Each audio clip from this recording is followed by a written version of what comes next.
Atlantic মহাসাগরের গভীরে কি আছে সেটা জানার চেষ্টা করছেন বিজ্ঞানীদের একটি দল। মহাসাগরের তলদেশে রহস্য ভেদ করার এই অভিযানে নেতৃত্ব দিচ্ছেন ব্রিটিশ বিজ্ঞানীরা। এই প্রকল্পটির নাম অ্যাটলাস।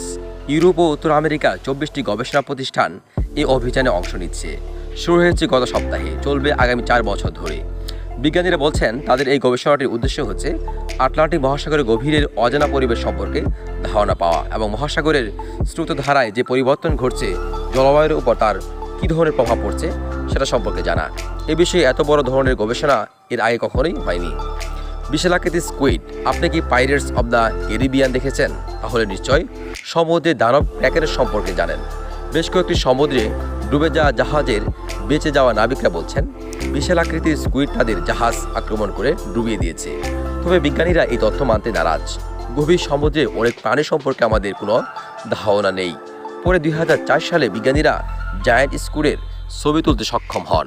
তবে এরা গভীর সমুদ্রের প্রাণী হওয়ায় এদের জীবন প্রণালী সম্পর্কে জানা যায়নি।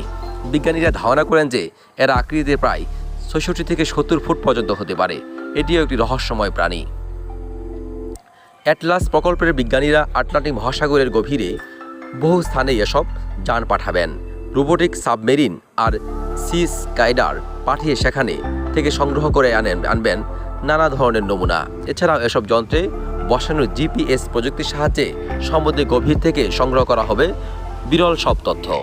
আমরা সমুদ্রের বেশিরভাগ সামুদ্রিক জীবন সম্পর্কে খুবই কমই জানি। সমুদ্রপৃষ্ঠের নিচে লুকিয়ে থাকা সম্ভাব্য সামুদ্রিক জীবনের মাত্র 1/3 শনাক্ত করেছি আমরা।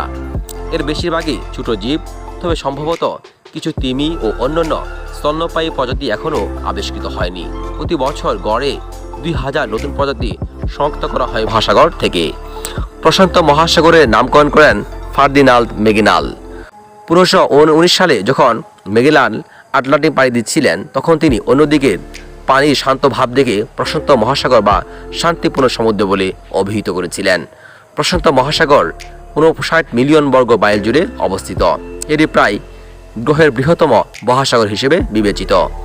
পৃথিবীর সবচেয়ে দূরবর্তী স্থানের অবস্থান হল দক্ষিণ প্রশান্ত মহাসাগরে, যা পয়েন্ট 0 নামে পরিচিত। 3টি প্রতিবেশী দ্বীপের উপকূল থেকে প্রায় 1000 সমুদ্র মাইল দূরত্বে এর অবস্থান। এটি প্রায় মহাকাশের সমান দূরত্বের স্থানের। অনেকেই হয়তো জানেন না যে বেশিরভাগ আগ্নেয়গিরির অগ্নুৎপাত সমুদ্রের পৃষ্ঠের নিচে ঘটে। আগ্নেয়গিরির অগ্নুৎপাতের 80% পর্যন্ত ভূমি নিবাসীদের নজরে পড়ে না, কারণ পানির নিচে অগ্নুৎপাত ঘটে। সবচেয়ে অবাক করা বিষয় হলো মহাসাগরের তলদেশে 1 মিলিয়নেরও বেশি আগ্নেয়গিরি আছে, যারা কিছু বিলুপ্ত এবং কিছু খুব সক্রিয় আছে। সক্রিয় আগ্নেয়গিরি সমুদ্র পৃষ্ঠের নিচে অগ্নুৎপাত ঘটিয়ে উত্তপ্ত লাভা ছড়ায়। সমুদ্রের গভীরে $বিলিয়ন মূল্যের ধন থাকতে পারে। সমুদ্রে কত হাজার হাজার জাহাজ ধ্বংস হয়েছে তার কোনো হিসাব নেই। এসব জাহাজ থাকা ধনসম্পদ নিশ্চয়ই ছড়িয়ে ছিটিয়ে আছে সাগরের তলদেশে। ন্যাশনাল ওশেনিক অ্যান্ড এটমসফেরিক অ্যাডমিনিস্ট্রেশনের ধারণা 1 মিলিয়ন ডুবে যাওয়া জাহাজ অন্ধকারে লুকিয়ে আছে। অন্যরা উদ্ধার না হওয়া গুপ্তধনের মূল্য দাঁড়ায় $60 মিলিয়ন মার্কিন। সাগরের মাছ প্রচুর প্লাস্টিক খাচ্ছে। প্রতি বছর সমুদ্রে 7 মিলিয়ন টন প্লাস্টিক ফেলা হচ্ছে। সান দিয়েগোর ক্যালিফোর্নিয়া বিশ্ববিদ্যালয়ের এক গবেষকের ধারণা প্রতি বছর সাগরে মাছের 12 থেকে 24,000 টন প্লাস্টিক গ্রাস করে। সুনামি তরঙ্গ 100 ফুট লম্বা হতে পারে। 1958 সালে আলাস্কায় ভূমিকম্প এবং ভূমিধসের ফলে 100 ফুট উঁচু সুনামি তৈরি হয়েছিল। এতে 1720 ফুট পর্যন্ত সমস্ত গাছপালা ধ্বংস হয়েছিল, যা ইতিহাসে বৃহত্তম সুনামি বলে রেকর্ড করা হয়। সমুদ্রের সবচেয়ে বড় ঢেউগুলো তলদেশে হয়। তরঙ্গগুলো বিভিন্ন ঘনত্বের জলের স্তরগুলোর অংশ এবং ভেঙে পড়ার আগে 800 ফুট উচ্চতায় পৌঁছাতে পারে। ভিডিওটি ভালো লাগলে আমাদের চ্যানেলটি সাবস্ক্রাইব করে আমাদের সাথে থাকুন।